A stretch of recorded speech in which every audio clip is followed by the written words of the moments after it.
మాజీ మంత్రివర్యులు సిద్దిపేట ఎమ్మెల్యేను కలిసిన ములుగు జిల్లా బీఆర్ఎస్ పార్టీ అధ్యక్షులు కాకులమర్రి లక్ష్మణ్ బాబు, ఏటూరు నాగారం సర్పంచ్ కాకులమర్రి శ్రీలత ఈ రోజు హైదరాబాద్ లో మాజీ మంత్రివర్యులు సిద్దిపేట ఎమ్మెల్యే తన్నీరు హరీష్ రావు గారిని ములుగు జిల్లా బీఆర్ఎస్ పార్టీ అధ్యక్షులు కాకులమర్రి లక్ష్మణ్ బాబు, కాకులమర్రి శ్రీలత కలవడం జరిగింది.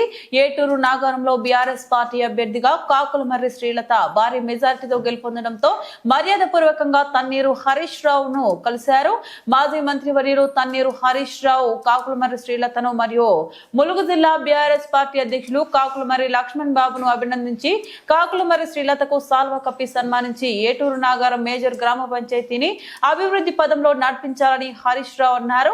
కాంగ్రెస్ పార్టీ మెడలు వంచి భారీ విజయం సాధించడం మంచి పరిణామమని, ఇలాగే రాబోయే రోజుల్లో కూడా జెడ్పీటీసీ, ఎంపీటీసీలను ములుగు జిల్లాలో కైవసం చేసుకుని జెడ్పీ పీఠం దక్కించుకోవాలని హరీష్ రావు సూచించారు.